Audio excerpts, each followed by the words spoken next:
Okay, അടുത്ത നമുക്ക് റിഡ്ബർഗ് formula എന്താണെന്ന് നോക്കാം.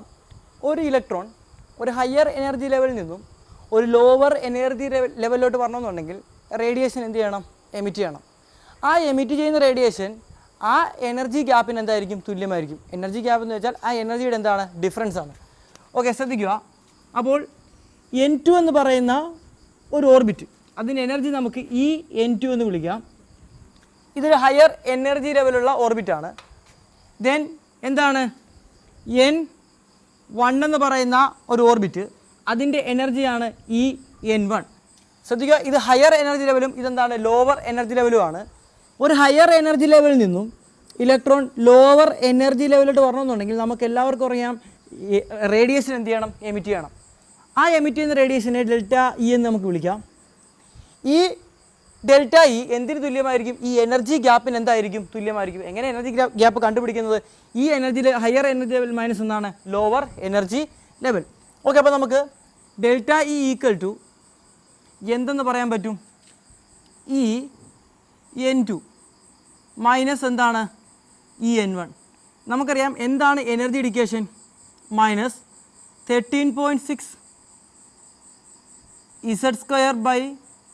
Z² ആണല്ലേ. ഇത് ഇലക്ട്രോൺ വോൾട്ടിലാണ് കിടക്കുന്നത്. നമുക്കിതിനെ ജൂളിലോട്ട് SI യൂണിറ്റ് കൺവേർട്ട് ചെയ്യണമെന്നുണ്ടെങ്കിൽ എന്തുകൊണ്ട് മൾട്ടിപ്പിൾ ചെയ്യണം? E കൊണ്ട് മൾട്ടിപ്പിൾ ചെയ്യണം. E എന്ന് വെച്ചാൽ 1.6 × 10⁻⁹ കൊണ്ട് എന്ത് ചെയ്യണം? മൾട്ടിപ്പിൾ ചെയ്യണം. എങ്കിൽ ഇത് SI യൂണിറ്റ് മാറ്റത്തുള്ളൂ. അപ്പോൾ നമുക്കിതിനെ minus 13.6 × E. E means 1.6 × 10⁻⁹ Z² by എന്താണ്? N² നമുക്ക് എന്ത് ചെയ്യാൻ പറ്റും? എഴുതാൻ കഴിയും. ഈ സാധനം ഇങ്ങോട്ടേക്ക് ഇട്ട് കൊടുക്കുക. അപ്പോൾ ΔE ഈക്വൽ ടു നമുക്ക് എന്ത് കിട്ടുമെന്ന് നോക്കിയാൽ ΔE is equal to N2 പകരം minus 13.6 × Z² divided by N സ്ഥാനത്ത് N2 അല്ലേ കിടക്കുന്നത്. അപ്പോൾ N2² minus 13.6 × Z² divided by N1² എന്ന് വരും. നമുക്ക് ഇവിടുന്ന് ആരെ കോമൺ എടുക്കാം? എല്ലാവരെയും കോമൺ എടുക്കാം അല്ലേ? Minus 13.6 Z². വേറെ കേസുണ്ട്. In the case of hydrogen atom, ഇതൊരു ഹൈഡ്രജൻ ആറ്റം ആണെങ്കിൽ നമുക്ക് എല്ലാവർക്കും അറിയാം Z ഈക്വൽ ടു എന്താണ്? 1 ആണ്. കാരണം ഞാനിപ്പോൾ ഹൈഡ്രജൻ ആറ്റം എടുക്കാൻ കാരണം നമുക്ക് ഹൈഡ്രജൻ സ്പെക്ട്രം ചെയ്യണമെന്നുണ്ടെങ്കിൽ നമുക്കിവിടെ Nൻ്റെ വാല്യൂ എന്തായിരിക്കും? 1 ആയിരിക്കും അല്ലേ? അതുകൊണ്ട് എടുത്തത്. അപ്പോൾ എന്ത് കിട്ടും നമുക്ക്? ΔE is equal to minus 13.6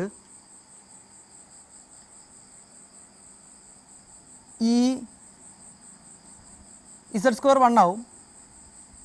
അത് പുറത്തെടുത്ത് കഴിഞ്ഞാൽ ബാക്കി ഇവിടെ 1 ബൈ എന്താണ്? N2² മൈനസ് എന്താണ്? 1 ബൈ N1² എന്ന് കിട്ടും. ഓക്കെ, ഇനി നമുക്ക് എല്ലാവർക്കും അറിയാം ΔE എന്ന് പറയുന്നത് എന്താണ്? hν ആണല്ലേ. hν എന്താണ്? hν എന്ന് വെച്ചാൽ എന്താണ്? Nu equal to C by എന്താണ്? ലാംഡയാണ്. അപ്പോൾ നമുക്ക് ΔEനെ HC ബൈ എന്ത് വിളിക്കാം? ലാംഡ എന്ന് വിളിക്കാം. അതിങ്ങോട്ട് ഇട്ട് കൊടുക്കാൻ നേരത്ത് നമുക്ക് ഇക്വേഷൻ എങ്ങനെ മാറുമെന്ന് നോക്കിയേ. HC ബൈ എന്താണ്? ലാംഡ ഈക്വൽ ടു 13.6 E എന്ന് വെച്ചാൽ ഒരു വാല്യൂ കേട്ടോ, 1.9 × 10⁻⁹. ആ ഇലക്ട്രോൺ വോൾട്ട് ആയതുകൊണ്ട് മാറ്റിയെന്നേ ഉള്ളൂ. അതിൻ്റെ കറക്റ്റ് ആൻസർ എടുത്തോളൂ. നമുക്ക് ഈ മൈനസിനകത്തിട്ട് മൾട്ടിപ്പിൾ ചെയ്തു. മൈനസ് അകത്ത് പോകാൻ നേരത്ത് ഇവിടെ എന്താവും? ഈ പ്ലസ് മൈനസ് ആവും, മൈനസ് എന്താവും? പ്ലസ് ആവും. അപ്പോൾ നമുക്ക് പ്ലസ് 1 ബൈ N1² ആദ്യം എഴുതാമല്ലോ. അപ്പോൾ 1 ബൈ N1² മൈനസ് ഇത് മൈനസ് ആവും അല്ലേ? 1 ബൈ N2² ഇങ്ങനെ കിട്ടും. ഇനി HCനെ ഇങ്ങോട്ട് കൊണ്ടുവരുന്നു. 1 ബൈ ലാംഡ നമുക്ക് എല്ലാവർക്കും അറിയാം എന്താണ് 1 ബൈ ലാംഡ എന്ന് പറയുന്നത്? വേവ് നമ്പർ ന്യൂ ബാർ ആണ് അല്ലേ? അപ്പോൾ nu bar equal to 13.6 E divided by HC into എന്തെന്ന് എഴുതാം? 1 ബൈ N1² മൈനസ് എന്താണ്? 1 ബൈ N2² എന്ന് എഴുതാം. ഇതൊരു കോൺസ്റ്റൻ്റ് അല്ലേ? ഈ കോൺസ്റ്റൻ്റ് നമ്മൾ വിളിക്കുന്ന പേരാണ് റിഡ്ബർഗ് കോൺസ്റ്റൻറ്റ്. അപ്പോൾ നമുക്ക് ഇക്വേഷൻ എങ്ങനെ എഴുതാം? Nu bar equal to R Rydberg constant into 1/n1² minus 1 എന്താണ് n2² നമുക്ക് എന്ത് ചെയ്യാൻ പറ്റും എഴുതാൻ കഴിയും. ഇതാണ് റിഡ്ബർഗ് ഫോർമുല എന്നറിയപ്പെടുന്നത്. n1 എന്ന് പറയുന്നത് ലോവർ എനർജി ലെവലും n2 എന്ന് പറയുന്നത് എന്തായിരിക്കണം ഹയർ എനർജി ലെവലും ആയിരിക്കണം. ഇത് വെച്ചാണ് നമ്മൾ ഹൈഡ്രജൻ സ്പെക്ട്രത്തിനകത്ത് ഓരോ സീരീസ് ഓഫ് സ്പെക്ട്രത്തിൻ്റെയും വേവ് നമ്പർ എന്ത് ചെയ്യുന്നത് കണ്ടുപിടിക്കാൻ നമ്മൾ ഉപയോഗിക്കുന്ന ഒരു ഫോർമുലയാണെന്ന് ഇതെന്ന് പറയുന്നത്. ഹൈഡ്രജൻ സ്പെക്ട്രത്തെക്കുറിച്ചാണ് നമ്മൾ ഡിസ്കസ് ചെയ്യാൻ പോകുന്നത്. നമുക്ക് ഓൾറെഡി എന്താണ് സ്പെക്ട്രം എന്നറിയാം. എന്താണ് സ്പെക്ട്രം എന്ന് പറയുന്നത് നമ്മൾ കഴിഞ്ഞ ക്ലാസ്സിൽ ഡിസ്കസ് ചെയ്തായിരുന്നു ഇലക്ട്രോ മാഗ്നറ്റിക് സ്പെക്ട്രത്തെക്കുറിച്ച്. അതായത് ഇലക്ട്രോ മാഗ്നറ്റിക് റേഡിയേഷനെ അതിൻ്റെ വേവ് ലെങ്തിൻ്റെ ഇൻക്രീസിങ് ഓർഡറിലോ അല്ലെങ്കിൽ ഡിക്രീസിങ് ഓർഡറിലോ എഴുതുന്നതിനെയാണ് അല്ലെങ്കിൽ അതിനെ അറേഞ്ച് ചെയ്തതിനെയാണ് നമ്മൾ എന്ത് വിളിക്കുന്നത് ഇലക്ട്രോ മാഗ്നറ്റിക് സ്പെക്ട്രം എന്ന് വിളിക്കുന്നത്. അപ്പോൾ സ്പെക്ട്രം എന്ന് വെച്ചാൽ റേഡിയേഷൻ്റെ വേവ് ലെങ്തിൻ്റെയോ ഫ്രീക്വൻസിയുടെയോ അടിസ്ഥാനത്തിൽ അതിനെ നമ്മൾ എന്ത് ചെയ്യുന്നു ഒന്ന് അറേഞ്ച് ചെയ്ത് വെക്കുന്നു. അതിനെയാണ് നമ്മൾ എന്ത് വിളിക്കുന്നത് സ്പെക്ട്രം എന്ന് വിളിക്കുന്നത്. നമുക്കെല്ലാവർക്കും അറിയാവുന്ന വിസിബിൾ സ്പെക്ട്രം വെബ്ജിയോർ എന്ന് പറയുന്നത് അതിനെ എങ്ങനെ നമ്മൾ അറേഞ്ച് ചെയ്യുന്നത് violet, IndiGo, blue, green, orange, red ഈ ഒരു രീതിയിലാണ് നമ്മൾ എന്ത് ചെയ്യുന്നത് അവിടെ ആ സ്പെക്ട്രം അതായത് വിസിബിൾ സ്പെക്ട്രത്തിനെ കളറിൻ്റെ സ്പെക്ട്രത്തിനെ നമ്മൾ എന്ത് ചെയ്യുന്നത് അറേഞ്ച് ചെയ്യുന്നത് അതിൻ്റെ ഫ്രീക്വൻസിയുടെ അടിസ്ഥാനത്തിൽ എന്ത് ചെയ്യുന്നു അറേഞ്ച് ചെയ്യുന്നു. അപ്പോൾ അതിനെയാണ് നമ്മൾ സ്പെക്ട്രം എന്ന് വിളിക്കുന്നത്. സ്പെക്ട്രം എന്ന് പറയുന്നത് എന്താണ് റേഡിയേഷനെ അതിൻ്റെ വേവ് ലെങ്തിൻ്റെ അടിസ്ഥാനത്തിൽ എന്ത് ചെയ്യുന്നു ഒന്ന് അറേഞ്ച് ചെയ്ത് വെക്കുന്നു. അതിനെയാണ് നമ്മൾ സ്പെക്ട്രം എന്ന് വിളിക്കുന്നത്. ഇതിന് അടുത്താണ് കണ്ടിന്യൂസ് സ്പെക്ട്രം. ഞാൻ നേരത്തെ പറഞ്ഞു. ഇപ്പോൾ ഒരു ഉദാഹരണത്തിലൂടെ കാണിച്ചു തരാം. ഇപ്പം ഒരു വൈറ്റ് ലൈറ്റ് വരുന്നു. ഒരു വൈറ്റ് ലൈറ്റ് വന്നിട്ട് പ്രിസം നമുക്ക് എല്ലാവർക്കും അറിയാവുന്നതല്ലേ പ്രിസത്തിനകത്തൂടെ ഈ വൈറ്റ് ലൈറ്റ് കടന്നു പോവുകയാണെങ്കിൽ നമുക്കറിയാം റിഫ്രാക്റ്റീവ് ഇൻഡെക്സിന് വേരിയേഷൻ ഉണ്ടല്ലേ.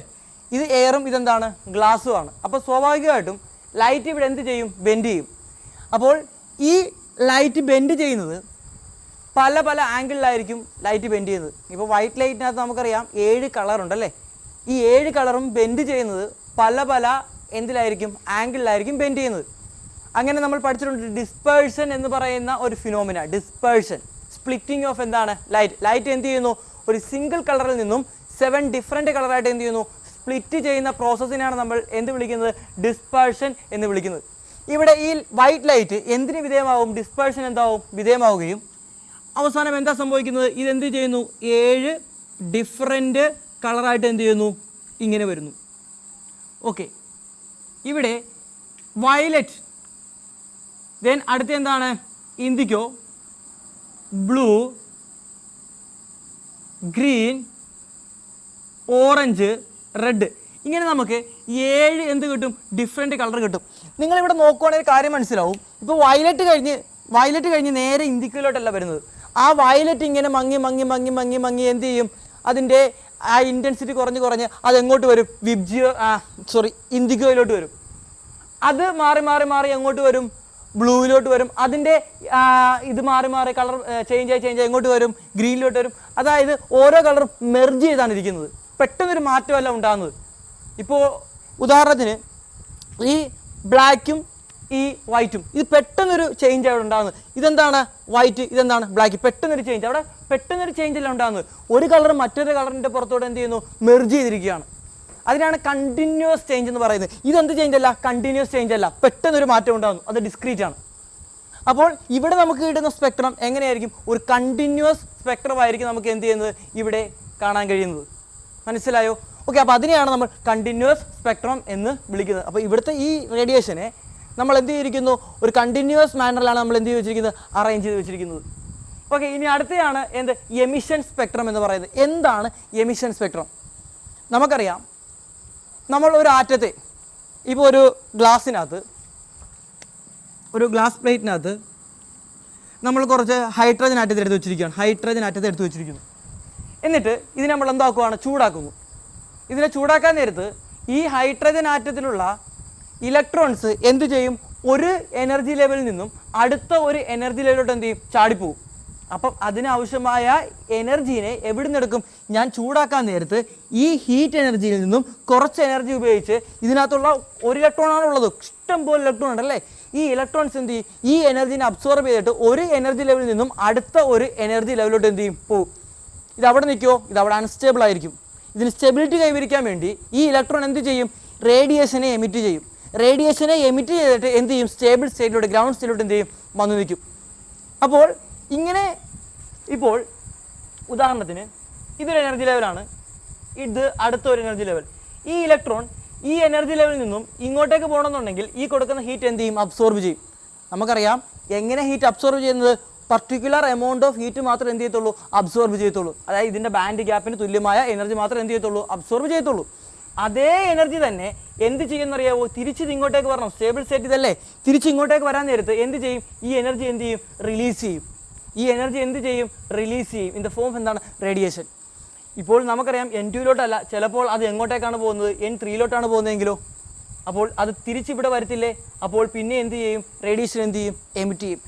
ഇങ്ങനെ വരുന്ന റേഡിയേഷനെയാണ് നമ്മൾ എന്ത് വിളിക്കുന്നത്? എമിഷൻ സ്പെക്ട്രം എന്ന് വിളിക്കുന്നത്. അതായത് ഒരു ആറ്റത്തിൽ നിന്നും എമിറ്റ് ചെയ്യുന്ന റേഡിയേഷൻ്റെ സ്പെക്ട്രത്തിനെയാണ് നമ്മൾ എന്ത് വിളിക്കുന്നത്? എമിഷൻ സ്പെക്ട്രം എന്ന് വിളിക്കുന്നത്. മനസ്സിലായോ? അപ്പോൾ എമിഷൻ സ്പെക്ട്രം നമ്മളിങ്ങനെ നോക്കാൻ നേരത്ത് ഇവിടെ ഒരു സബ്സ്റ്റൻസ് എടുത്തു വച്ചിരിക്കുകയാണ്. ഇവിടെ നിന്നാണ് എന്ത് വരുന്നത്?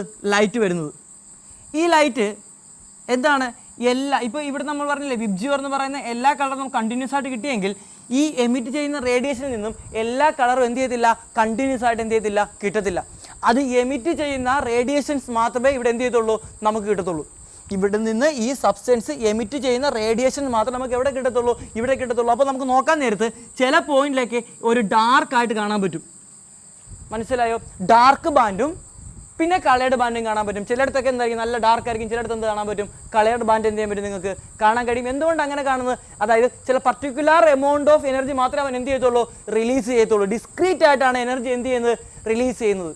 അതുകൊണ്ട് തന്നെ എല്ലാ കളറിനും നമുക്ക് അവിടെ എന്ത് ചെയ്യാൻ പറ്റത്തില്ല? കണ്ടിന്യൂസ് ആയിട്ട് കാണാൻ കഴിയത്തില്ല. ചിലയിടത്ത് ബ്ലാക്ക്, അതായത് ചിലയിടത്ത് ബ്ലാക്ക് ബാൻഡ് എന്ത് ചെയ്യും? ഉണ്ടാവും.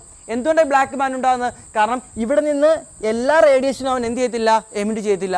എമിറ്റ് ചെയ്യുന്ന റേഡിയേഷൻ എന്ത് മാത്രമാണ്? ഞാൻ നേരത്തെ പറഞ്ഞില്ലേ, ഇവിടെ നിന്ന് പുറത്തു പോകുന്ന ഈ എനർജി ഡിഫറൻസ് ഉള്ള റേഡിയേഷൻ മാത്രമേ എന്ത് ചെയ്യത്തുള്ളൂ? പുറത്തോട്ട് പോകത്തുള്ളൂ. അതിനാണ് നമ്മൾ എന്ത് വിളിക്കുന്നത്? എമിഷൻ സ്പെക്ട്രം എന്ന് വിളിക്കുന്നത്. അപ്പം എന്താണ് പറഞ്ഞത്? ഒരു ആറ്റത്തിനെ നമ്മൾ എന്ത് ചെയ്യുന്നു?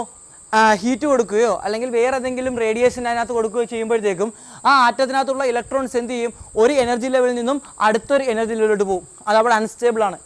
അപ്പോൾ സ്റ്റെബിലിറ്റി കൈവരിക്കാൻ വേണ്ടി അതെന്ത് ചെയ്യണം? റേഡിയേഷൻ എന്ത് ചെയ്യണം? എമിറ്റ് ചെയ്യണം. റേഡിയേഷൻ എമിറ്റ് ചെയ്ത് അതെന്ത് ചെയ്യും? സ്റ്റേബിൾ സ്റ്റേറ്റിലോട്ട് വരും.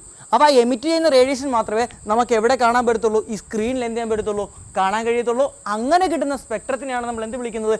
എമിഷൻ സ്പെക്ട്രം എന്ന് വിളിക്കുന്നത്. മനസ്സിലായോ എമിഷൻ സ്പെക്ട്രം എന്താണെന്ന്?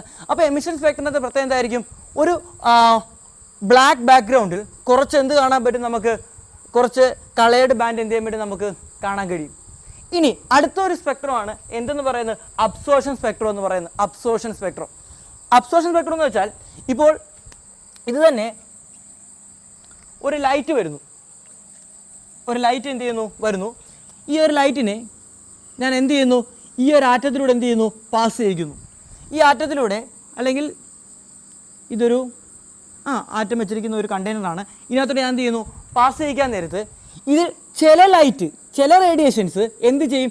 ഇതിൻ്റെ അകത്തുള്ള ഇലക്ട്രോൺസ് അല്ലെങ്കിൽ ഇതിൻ്റെ അകത്തുള്ള ആറ്റത്തിനകത്തിരിക്കുന്ന ഇലക്ട്രോൺസ് എന്ത് ചെയ്യും? അബ്സോർബ് ചെയ്യും. അബ്സോർബ് ചെയ്തിട്ട് എന്ത് ചെയ്യും? അവന് ലോവർ എനർജി ലെവലിൽ നിന്നും എങ്ങോട്ട് പോകും? ഒരു ഹയർ എനർജി ലെവലിലോട്ട് പോകും. അപ്പോൾ ഈ പോകുന്ന ഇപ്പോൾ വൈറ്റ് ആയിട്ട് വിബ്ജിയോർ മുഴുവൻ കളറുണ്ട്. ഇവിടെ ഇപ്പോൾ മുഴുവൻ കളറുണ്ട്. ഇതിൽ കുറച്ച് കളർ ഇവൻ എന്ത് ചെയ്യും? ഇവൻ അബ്സോർബ് ചെയ്യും. മനസ്സിലായി? കുറച്ച് റേഡിയേഷൻ ഇവൻ എന്ത് ചെയ്യും? അബ്സോർബ് ചെയ്യും. ബാക്കിയുള്ള റേഡിയേഷൻ ആയിരിക്കും എങ്ങോട്ട് വരുന്നത്? ഇങ്ങോട്ടേക്ക് വരുന്നത്. അപ്പോൾ ഇവിടെ എന്തായിരിക്കും പ്രത്യേകത? ഇവിടെ നമ്മുടെ ഈ കളറിനകത്ത് ചില ബ്ലാക്ക് ലൈൻ നമുക്ക് എന്ത് ചെയ്യാൻ പറ്റും? കാണാൻ പറ്റും. എന്തുകൊണ്ടാണ് അവിടെ ബ്ലാക്ക് ലൈൻ കാണുന്നത്? കാരണം ഇടക്കത്തെ റേഡിയേഷൻസ് ഒക്കെ അവിടെ നിന്ന് എന്ത് ചെയ്തു? അബ്സോർബ് ചെയ്തെടുത്തു. അബ്സോർബ് ചെയ്തു? ഈ ആറ്റം എന്ത് ചെയ്തു? അബ്സോർബ് ചെയ്തു. അതിനാണ് നമ്മൾ എന്ത് വിളിക്കുന്നത്? അബ്സോർഷൻ സ്പെക്ട്രം എന്ന് വിളിക്കുന്നത്. മനസ്സിലായോ? ഇതാണ് absorption spectrum, then emission spectrum. ഇനി നമുക്ക് പഠിക്കാനുള്ളത് ഇതിൻ്റെ ബേസിൽ ഈ ഒരു 4 ബേസിക് കാര്യങ്ങൾ അറിയാമെങ്കിൽ നമുക്ക് ഹൈഡ്രജൻ സ്പെക്ട്രത്തെ കുറിച്ച് എന്ത് ചെയ്യാൻ പറ്റും? അറിയാൻ പറ്റും. ഹൈഡ്രജൻ സ്പെക്ട്രം എന്താണ്? ഹൈഡ്രജൻ സ്പെക്ട്രം എന്ന് പറയുന്നത് ഓക്കെ. ഹൈഡ്രജൻ സ്പെക്ട്രം എന്ന് പറയുമ്പോൾ നമുക്കറിയാം ഹൈഡ്രജനകത്ത് ഡിഫറെൻറ്റ് എനർജി ലെവലിലുള്ള എന്തുണ്ട്? ഓർബിറ്റ് ഉണ്ട്. അപ്പോൾ ഈ ഹൈഡ്രജൻ ആറ്റത്തെ നമ്മൾ എന്ത് ചെയ്യുന്നു? റേഡിയേഷൻ കൊടുത്തിട്ട് ഈ ഇലക്ട്രോണിനെ നമ്മൾ എന്ത് ചെയ്യും? ഒരു എനർജി ലെവലിൽ നിന്നും അടുത്തൊരു എനർജി ലെവലിലോട്ട് എന്ത് ചെയ്യിക്കും? നമ്മളതിനെ മാറ്റും. ദെൻ ഇതവിടെ അൺസ്റ്റേബിൾ ആയിരിക്കും. അപ്പോൾ സ്റ്റെബിലിറ്റി കൈവരിക്കാൻ വേണ്ടി എന്ത് ചെയ്യും ഈ ഇലക്ട്രോൺ ഈ അൺസ്റ്റേബിൾ, അതായത് ഹയർ എനർജി ലെവലിൽ നിന്നും എങ്ങോട്ട് വരും? ലോവർ എനർജി ലെവലിലോട്ട് വരും. അവിടെ എന്ത് എമിറ്റ് ചെയ്യും? റേഡിയേഷൻസ് എന്ത് ചെയ്യും? എമിറ്റ് ചെയ്യും. ഈ റേഡിയേഷൻ്റെ പാറ്റേണിനെ ആണ് നമ്മൾ എങ്ങനെ റെപ്രസെൻ്റ് ചെയ്യുന്നത്? ഹൈഡ്രജൻ സ്പെക്ട്രം ഉപയോഗിച്ച് റെപ്രസെൻ്റ് ചെയ്യുന്നത്. ഹൈഡ്രജൻ സ്പെക്ട്രത്തിനകത്ത് കുറേ സീരീസ് ഓഫ് എന്തുണ്ട്? റേഡിയേഷൻസ് ഉണ്ട്. അതിനകത്ത് വരുന്ന സീരീസ് ഓഫ് റേഡിയേഷനാണ് ലൈമാൻ, ബാമർ, അതുപോലെ തന്നെ ബ്രാക്കറ്റ്, ഫണ്ട്, പാഷൻ, അങ്ങനെ കുറേ സീരീസ് ഓഫ് എന്തുണ്ട്? സ്പെക്ട്രം ഉണ്ട്. അപ്പോൾ നമുക്ക് ആ സീരീസ് ഓഫ് സ്പെക്ട്രത്തിലോട്ട് എന്ത് ചെയ്യാം? പോകാം. അപ്പോൾ ഞാൻ നിങ്ങൾക്ക് അതിൻ്റെ ഒരു ഐഡിയ എന്ത് ചെയ്യാം? പറഞ്ഞു തരാം. ഓക്കെ, അപ്പോൾ നമ്മൾ കഴിഞ്ഞ ക്ലാസ്സിൽ എന്തിനെക്കുറിച്ച് പഠിച്ചായിരുന്നു? എനർജി ലെവൽസിനെ കുറിച്ച് എന്തായിരുന്നു? പഠിച്ചായിരുന്നു. അത് കാണാത്തവരെന്ത് ചെയ്യുക? ആ വീഡിയോ കാണുക. അപ്പോൾ ഇത് ഹൈഡ്രജൻ ആറ്റത്തിൻ്റെ എനർജി ലെവൽസാണ്. ഓക്കെ, ഇത് N1 ഒന്നാമത്തെ ഓർബിറ്റ്, അതിനേക്കാൾ എനർജി കൂടുതലാണ് രണ്ടാമത്തെ ഓർബിറ്റിന് N2. ദെൻ അടുത്ത എന്താണ്? മൂന്നാമത്തെ ഓർബിറ്റ്. അടുത്ത എന്താണ്?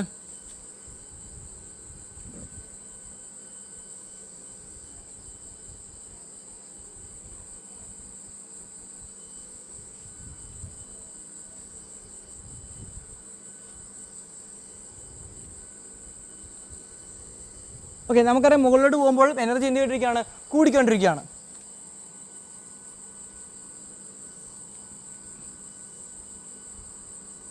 കാരണം നമുക്ക് 5 ഇതുണ്ട്, അത് 5 വരക്കാൻ വേണ്ടിയാണ് ഞാൻ ഇത്രയും വലുതാക്കി വരക്കുന്നത്.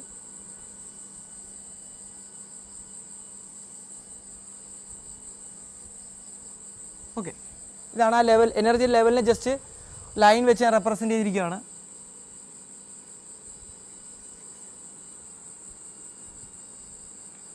ഓക്കെ, അപ്പോൾ എന്താണ് ഹൈഡ്രജൻ സ്പെക്ട്രം എന്ന് നമുക്ക് നോക്കാം. അപ്പം ഹൈഡ്രജൻ ആറ്റത്തിൽ നിന്നും ഇലക്ട്രോൺ ഹയർ എനർജി ലെവലിൽ നിന്നും ലോവർ എനർജി ലെവലിലോട്ട് വരുമ്പോൾ നമുക്കറിയാം റേഡിയേഷൻ എന്ത് ചെയ്യും? എമിറ്റ് ചെയ്യും അല്ലേ? അപ്പോൾ ആ എമിറ്റ് ചെയ്യുന്ന റേഡിയേഷനെ കളക്ഷൻ, അതിൻ്റെ സീരീസിനെയാണ് നമ്മൾ ബാമർ എന്നും ലൈമാൻ എന്നും അതുപോലെ തന്നെ ബ്രാക്കറ്റ് എന്നൊക്കെ നമ്മൾ എന്ത് ചെയ്യുന്നത്? വിളിക്കുന്നത്. ആദ്യം നമുക്ക് എന്താണ് ലൈമാൻ സീരീസ് എന്ന് നോക്കാം. ലൈമാൻ സീരീസ്, ഈ ലൈമാൻ സീരീസിനകത്ത് ഏതൊക്കെ റേഡിയേഷനാണ് പുറത്തോട്ട് വരുന്നത് നമുക്ക് എന്ത് ചെയ്യാം? നോക്കാം. ശ്രദ്ധിക്കുക, ഇപ്പോൾ രണ്ടാമത്തെ ഓർബിറ്റിൽ നിന്നും ഒരു ഇലക്ട്രോൺ ഒന്നാമത്തെ ഓർബിറ്റിലോട്ട് വരുമ്പോൾ എന്ത് ചെയ്യും? നമുക്കറിയാം റേഡിയേഷൻ എന്ത് ചെയ്യും? എമിറ്റ് ചെയ്യും അല്ലേ? ദെൻ 3-ൽ നിന്ന് വന്നാലും 3-ൽ നിന്ന് 1-ലോട്ട് വന്നാലും റേഡിയേഷൻ എന്ത് ചെയ്യും? എമിറ്റ് ചെയ്യും. 4-ൽ നിന്ന് 1-ലോട്ട് വന്നാലും റേഡിയേഷൻ എന്ത് ചെയ്യും? എമിറ്റ് ചെയ്യും. 5-ൽ നിന്ന് 1-ലോട്ട് വന്നാലും റേഡിയേഷൻ എന്ത് ചെയ്യും? എമിറ്റ് ചെയ്യും. 6-ൽ നിന്ന് 1-ലോട്ട് വന്നാലും റേഡിയേഷൻ എന്ത് ചെയ്യും? എമിറ്റ് ചെയ്യും. 7-ൽ നിന്ന് 1-ലോട്ടാണെങ്കിലും റേഡിയേഷൻ എന്ത് ചെയ്യും? എമിറ്റ് ചെയ്യും. ഈ എമിറ്റ് ചെയ്യുന്ന റേഡിയേഷൻ്റെ കളക്ഷനെയാണ്. അപ്പോൾ ഇപ്പോൾ നോക്കിയാൽ ഇവിടെ ഇങ്ങനെ കുറേ ലെവലുണ്ട്. ഈ ലെവലിൻ്റെ ഈ കളക്ഷനെയാണ് നമ്മൾ എന്ത് വിളിക്കുന്നത്? ഈ കളക്ഷൻ ഓഫ് റേഡിയേഷനെയാണ് നമ്മൾ ലൈമാൻ സീരീസ് എന്ന് വിളിക്കുന്നത്. അപ്പോൾ ലൈമാൻ സീരീസ് ഉണ്ടാവണമെന്നുണ്ടെങ്കിൽ ഇലക്ട്രോൺ എവിടെ നിന്ന് എങ്ങോട്ടേക്കാണ് വരേണ്ടത്? ഇലക്ട്രോൺ എവിടെ നിന്നാണ്? ഹയർ എനർജി ലെവലിൽ നിന്നും ഏത് എനർജി ലെവലിലോട്ട് വരണം? ഗ്രൗണ്ട് സ്റ്റേറ്റ് അല്ലെങ്കിൽ ഫസ്റ്റ് ഓർബിറ്റിലോട്ട് വരണം. മനസ്സിലായോ? അപ്പോൾ എവിടെ നിന്ന് എങ്ങോട്ടേക്കാണ് വരേണ്ടത്? അപ്പോൾ N2, N3, N4, N5 ഇവിടെ നിന്നും ഇലക്ട്രോൺ എങ്ങോട്ട് വരുന്നു? N1-ലോട്ട് എന്ത് ചെയ്യുന്നു? വരുന്നു. ഓക്കെ, അപ്പോൾ ലൈമാൻ സീരീസ് എന്ന് പറയുന്നത് ഇത്രേ ഉള്ളൂ. ഹയർ എനർജി ലെവലിൽ നിന്നും ഇലക്ട്രോൺ എങ്ങോട്ടേക്കാണ് വരുന്നത്? ഫസ്റ്റ് ഓർബിറ്റിലോട്ട് വരികയാണെങ്കിൽ ആ കളക്ഷൻ ഓഫ് റേഡിയേഷനാണ് നമ്മൾ എന്ത് വിളിക്കുന്നത്? ലൈമാൻ സീരീസ് എന്ന് വിളിക്കുന്നത്. Lyman series. ഓക്കെ, അടുത്ത സീരീസ് എന്ന് പറയുന്നത് രണ്ടാമത്തെ ഓർബിറ്റിലോട്ട് വരണം. എവിടെ നിന്നാണ് രണ്ടാമത്തെ ഓർബിറ്റിലോട്ട് വരുന്നത്? ഹയർ എനർജി ലെവലായ, അതായത് N3, N4, N5 എക്സെട്ര ഇവിടെ നിന്നും ഇലക്ട്രോൺ എങ്ങോട്ടേക്കാണ് വരുന്നത്? N2-ലോട്ടാണ് വരുന്നതെങ്കിൽ അപ്പോൾ ഹയർ എനർജി ലെവൽ എന്താണ്? N3, N4, N5 എക്സെട്ര എന്ത് വേണമെങ്കിലും ആകാം. ലോവർ എനർജി ലെവൽ എന്താണ്? N2 ആണ്. ഇപ്പോൾ ഇലക്ട്രോൺ എന്ത് ചെയ്യും?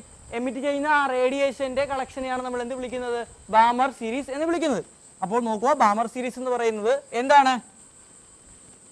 N3 നിന്നും N1 വരുന്നതും അതുപോലെ തന്നെ N4 നിന്നും N3 നിന്ന് N2 N4 N2 ഇങ്ങനെ ഹയർ എനർജി ലെവലിൽ നിന്നും സെക്കൻഡ് എനർജി ലെവലിലോട്ട് ഇലക്ട്രോൺ ട്രാൻസ്മിറ്റ് ചെയ്യുമ്പോൾ വരുമ്പോൾ എന്ത് ചെയ്യും? റേഡിയേഷൻ എമിറ്റ് ചെയ്യും. ഈ കളക്ഷൻ ഓഫ് റേഡിയേഷനാണ് നമ്മൾ എന്തെന്ന പേരിൽ അറിയപ്പെടുന്നത്? ബാമർ സീരീസ് എന്ന് അറിയപ്പെടുന്നത്. Balmer series. then അടുത്തത് ഇലക്ട്രോൺ ഹയർ എനർജി ലെവലിൽ നിന്നും എങ്ങോട്ടേക്ക് വരുന്നു?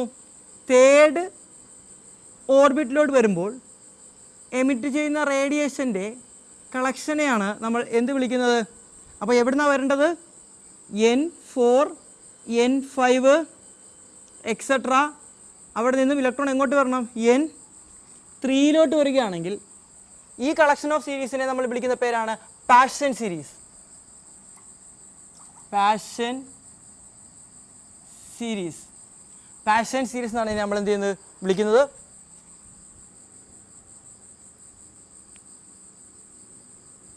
Passion series. ഓക്കെ, അടുത്തത് എങ്ങോട്ടേക്ക് വരണം? ഹയർ എനർജി ലെവലിൽ നിന്നും ഫോർത്ത് ഓർബിറ്റിലോട്ടാണ് വരുന്നതെങ്കിൽ ഈ സീരീസ് ഓഫ് റേഡിയേഷനെയാണ് നമ്മൾ എന്ത് വിളിക്കുന്നത്? അപ്പോൾ ഹയർ എനർജിയിൽ നിന്നും എങ്ങോട്ടേക്കാണ് വരേണ്ടത്? N4 വരുന്നു. ഇതിനെയാണ് നമ്മൾ എന്ത് വിളിക്കുന്നത്? ബ്രാക്കറ്റ് സീരീസ് എന്ന് വിളിക്കുന്നത്. ബ്രാക്കറ്റ് എന്ന് വിളിക്കുന്നത്. ഓക്കെ, ദെൻ അടുത്തത് എങ്ങോട്ടേക്കായിരിക്കും? ഹയർ എനർജി ലെവലിൽ നിന്നും N5 വരുന്നു. ഫിഫ്ത്ത് ഓർബിറ്റിലോട്ട് വരുന്നതെങ്കിൽ അപ്പോൾ എവിടെ നിന്ന് എങ്ങോട്ടേക്കാണ് വരേണ്ടത്? ഇതിനെയാണ് നമ്മൾ ബ്രാക്കറ്റ്. ഓക്കെ, അടുത്തത് N6 N6 N5 N7 etcetera. അവിടെ നിന്ന് എങ്ങോട്ടേക്കാണ് വരേണ്ടത്? N5 വരികയാണെങ്കിൽ ഈ സീരീസ് ഓഫ് അല്ലെങ്കിൽ ഈ കളക്ഷൻ ഓഫ് റേഡിയേഷനെയാണ് നമ്മൾ എന്ത് വിളിക്കുന്നത്? ലാസ്റ്റ് സീരീസാണ് പി ഫണ്ട് അല്ലെങ്കിൽ ഫണ്ട് സീരീസ് എന്ന് വിളിക്കുന്നത്. പി ഫണ്ട് അല്ലെങ്കിൽ ഫണ്ട് സീരീസ് എന്ന് വിളിക്കുന്നത്. ഇതാണ് ഇത്രയും. അപ്പോൾ 1 2 3 4 5 എന്താണ് സീരീസ് ഓഫ് സ്പെക്ട്രത്തിനെയാണ് നമുക്ക് പഠിക്കാനുള്ളത്. അതാണ് എന്തെന്ന് പറയുന്നത്? ഹൈഡ്രജൻ സ്പെക്ട്രം എന്ന് പറയുന്നത്. അപ്പോൾ ശ്രദ്ധിക്കുക, ഹൈഡ്രജൻ സ്പെക്ട്രം എന്ന് പറയുന്നത് എന്താണ്? ഇലക്ട്രോ മാഗ്നറ്റിക് റേഡിയേഷൻ്റെ കളക്ഷനെയാണ് നമ്മൾ എന്ത് വിളിക്കുന്നത്? ഹൈഡ്രജൻ സ്പെക്ട്രം എന്ന് വിളിക്കുന്നത്. ഹയർ എനർജി ലെവലിൽ നിന്നും ഒന്നാമത്തെ ഓർബിറ്റിലോട്ട് വരികയാണെങ്കിൽ ലൈമാൻ സീരീസ് ആയിരിക്കും. ഹയർ എനർജി ലെവലിൽ നിന്നും രണ്ടാമത്തെ ഓർബിറ്റിൽ വരികയാണെങ്കിൽ ബാമർ സീരീസ് ആയിരിക്കും. ഹയർ എനർജി ലെവലിൽ നിന്നും മൂന്നാമത്തിലോട്ടാണെങ്കിൽ പാഷൻ. ഹയർ എനർജി ലെവലിൽ നിന്നും നാലാമത്തിലോട്ടാണെങ്കിൽ ബ്രാക്കറ്റ്. ഹയർ എനർജി ലെവലിൽ നിന്നും അഞ്ചാമത്തിലോട്ടാണെങ്കിൽ എന്താ വിളിക്കുന്നത്? ഫണ്ട് സീരീസ് എന്നാണ് വിളിക്കുന്നത്. ഇനി നമുക്ക് ആ ഓരോ സീരീസിൻ്റെയും റിഡ്ബർഗ് ഫോർമുല എങ്ങനെ വരുമെന്ന് നോക്കാം. ആദ്യം ലൈമാൻ സീരീസിൻ്റെ റിഡ്ബർഗ് ഫോർമുല നോക്കാം. Nu bar equal to R ×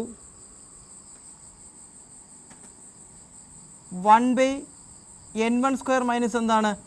1/n2² ആണ് റിഡ്ബർഗ് ഫോർമുല പറയുന്നത്. ഇവിടെ N1 എന്ന് പറയുന്നത് എന്താണ്? ലോവർ എനർജി ലെവലാണ്. നമുക്കറിയാം lower energy level N1 equal to എന്ന് പറയുമ്പോൾ എന്തായിരിക്കും? ഫസ്റ്റ് ഓർബിറ്റ് അല്ലേ. അപ്പോൾ N1 എന്തായിരിക്കും? N1 ഈക്വൽ ടു 1ഉം അതുപോലെ തന്നെ N2 എന്തായിരിക്കും? ഹയർ എനർജി ലെവൽ, അതായത് second orbit, third orbit, fourth, fifth അങ്ങനെ എന്ത് ചെയ്തുകൊണ്ടിരിക്കും? പൊക്കോണ്ടിരിക്കും. അപ്പോൾ N2ൻ്റെ വാല്യൂ ഒന്നെങ്കിൽ 2 3 4 എക്സെട്ര അങ്ങനെ പൊക്കോണ്ടേയിരിക്കും. അപ്പോൾ ഈ ഇക്വേഷൻ നമുക്ക് എങ്ങനെ മാറ്റി എഴുതാം? Nu bar equal to R × 1/1 minus 1/ എന്ത് വരും? 2 1/n2². N2ൻ്റെ വാല്യൂ 2 3 എന്ത് വേണമെങ്കിലും ആകാം. ഇനി അടുത്ത ബാമർ സീരീസ് നമുക്ക് നോക്കാം. Nu bar equal to R × 1/n1. N1 എന്ന് പറയുന്നത് സെക്കൻഡ് ഓർബിറ്റ് അല്ലേ. അപ്പോൾ N1ന് നമുക്ക് എന്ത് വിളിക്കാം? N1 സെക്കൻഡ് അല്ലേ. അപ്പോൾ 1/2² എന്താണ്? 4 മൈനസ് എന്ത് വരും? 1/n2. മക്കളെ N2 എന്തായിരിക്കും?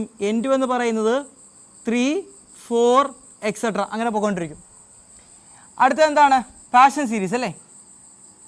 പാഷൻ സീരീസ്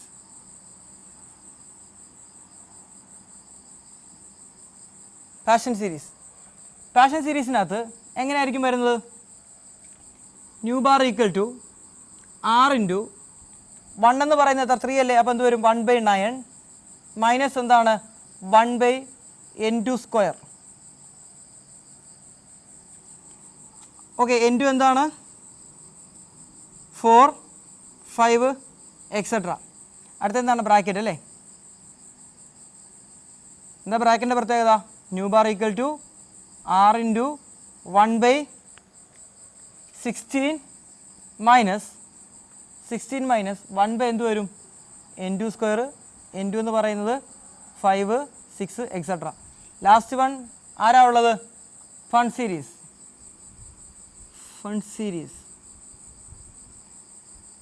അവിടെ എന്തൊക്കെയാണ്? Nu bar equal to R into 1/25 minus 1/n². n² എന്ന് പറയുമ്പോൾ n2 എന്ന് പറയുമ്പോൾ എന്തായിരിക്കും? 6, 7 എക്സെട്ര. അപ്പോൾ ഇത്രയും കാര്യങ്ങളാണ് ഹൈഡ്രജൻ സ്പെക്ട്രത്തിൽ നമുക്ക് എന്ത് ചെയ്യാനുള്ളത്? പഠിക്കാനുള്ളത്. നമുക്കിനി ബോർ മോഡലിൻ്റെ കുറച്ച് എങ്ങോട്ടേക്ക് പോകാം? ലിമിറ്റേഷൻസിലോട്ട് എന്ത് ചെയ്യാം? പോകാം. ഓക്കെ, നമുക്ക് അടുത്ത പഠിക്കാൻ പോകുന്നത് ബോർ ആറ്റം മോഡലിൻ്റെ ഡ്രോബാക്സ് എന്തൊക്കെയാണ്. നമുക്ക് ഒന്നാമത്തെ ഡ്രോബാക്ക് എല്ലാവർക്കും അറിയാവുന്ന പോലെ തന്നെ എന്താണ്? അദ്ദേഹം ഒരു ഇലക്ട്രോൺ ഉള്ള ആറ്റത്തിന് മാത്രമേ എക്സ്പ്ലെയിൻ ചെയ്തുള്ളൂ. ഒന്നിൽ കൂടുതൽ ഇലക്ട്രോൺ ഉള്ള ആറ്റമായ ലിഥിയം, ഹീലിയം അതുപോലുള്ള ആറ്റങ്ങളെയൊന്നും എക്സ്പ്ലെയിൻ ചെയ്തില്ല, ബോർ എക്സ്പ്ലെയിൻ ചെയ്തില്ല. അദ്ദേഹം എക്സ്പ്ലെയിൻ ചെയ്തു ഒരു ഇലക്ട്രോൺ ഉള്ള ആറ്റത്തിന് മാത്രമേ എന്ത് ചെയ്തുള്ളൂ? ബോർ മോഡലിൽ എക്സ്പ്ലെയിൻ ചെയ്തുള്ളൂ. രണ്ടാമത്തെ ഡ്രോബാക്ക് എന്ന് പറയുന്നത് നമ്മുടെ സ്പെക്ട്രൽ ലൈൻ ഇലക്ട്രിക് ഫീൽഡിലും മാഗ്നറ്റിക് ഫീൽഡിലും എന്ത് ചെയ്തു? സ്പ്ലിറ്റ് ചെയ്തു.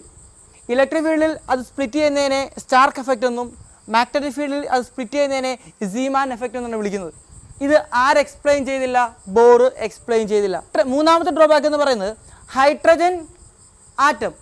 നമുക്കറിയാം അതിനകത്ത് ഹൈഡ്രജൻ സ്പെക്ട്രം നമ്മൾ പഠിച്ചതാണ് അല്ലേ? ഈ ഹൈഡ്രജൻ സ്പെക്ട്രത്തിൽ നമ്മൾ ലൈമാൻ, ബാമർ അങ്ങനെ കുറേ സീരീസ് ഓഫ് സ്പെക്ട്രം പഠിച്ചില്ലായിരുന്നോ? ഇതിൽ അതിനേക്കാൾ ചില ഫൈൻ സ്പെക്ട്രം അതെന്ത് ചെയ്തു? പ്രൊഡ്യൂസ് ചെയ്തു. ഈ ലൈമാനും ബാമറും അല്ലാതെ തന്നെ വേറെ ഏതൊക്കെയോ കുറച്ച് സീരീസ് ഓഫ് സ്പെക്ട്രം അല്ലെങ്കിൽ വേറെ കുറച്ച് സ്പെക്ട്രത്തിനെ അല്ലെങ്കിൽ കുറച്ച് റേഡിയേഷൻസിനെ ഒബ്സർവ് ചെയ്യാൻ പറ്റൂ. ഫൈൻ സ്പെക്ട്രത്തിനെ ഒബ്സർവ് ചെയ്യാൻ പറ്റൂ. അദ്ദേഹത്തിൻ്റെ കാലത്ത് ഒബ്സർവ് ചെയ്തില്ല. ഇപ്പോഴത്തെ കാലത്ത് ഇലക്ട്രോൺ മൈക്രോസ്കോപ്പും മറ്റും ഉപയോഗിച്ച് അതിന് ഹൈ റിസോൾവിങ് പവറുള്ള മൈക്രോസ്കോപ്പൊക്കെ ഉപയോഗിച്ച് നോക്കിയപ്പോഴത്തേക്കും ചില ഫൈൻ സ്പെക്ട്രം അതിൻ്റെ ആ സ്പെക്ട്രൽ ലൈൻ്റെ ഇടയ്ക്ക് എന്ത് ചെയ്യാൻ പറ്റി? കാണാൻ കഴിഞ്ഞു. അതും ആർക്ക് എക്സ്പ്ലെയിൻ ചെയ്യാൻ പറ്റിയില്ല? ബോറിന് എക്സ്പ്ലെയിൻ ചെയ്യാൻ കഴിഞ്ഞില്ല. ദെൻ ലാസ്റ്റ് ഡ്രോബാക്ക് എന്ന് പറയുന്നത് കെമിക്കൽ ബോണ്ടിങ്ങിനെ കുറിച്ച് ഒരു ഐഡിയയും, രണ്ട് ആറ്റം എങ്ങനെയാണ് ഒരു ബോണ്ടിങ്ങിൽ ഏർപ്പെടുന്നത്, ആ ഒരു ഐഡിയ ആർക്ക് കൊടുക്കാൻ കഴിഞ്ഞില്ല? നമ്മുടെ ബോറിന് കൊടുക്കാൻ കഴിഞ്ഞില്ല. അതാണ് ഞാൻ ഇവിടെ എഴുതി വെച്ചിരിക്കുന്നത്. ഒന്നാമത്തെ ഡ്രോബാക്ക് എന്ന് പറയുന്നത് നമ്മൾ പറഞ്ഞു, Bohr theory could not explain atom having more number of electrons. അത് അദ്ദേഹത്തിന് എന്ത് ചെയ്യാൻ പറ്റില്ല? എക്സ്പ്ലെയിൻ ചെയ്യാൻ പറ്റില്ല. ഒന്നിൽ കൂടുതൽ ഇലക്ട്രോൺസ് ഉള്ള ആറ്റത്തിൻ്റെ കുറിച്ച് അദ്ദേഹത്തിന് എക്സ്പ്ലെയിൻ ചെയ്യാൻ കഴിഞ്ഞില്ല.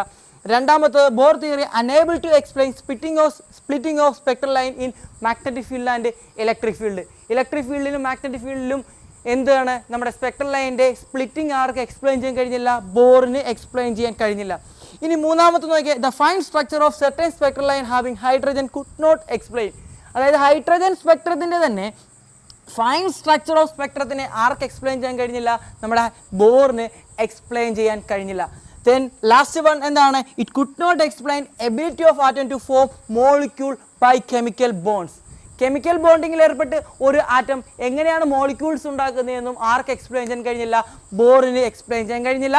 ഇത്രയാണ് ബോറിൻ്റെ ഡീമെറിറ്റ് എന്ന് പറയുന്നത്.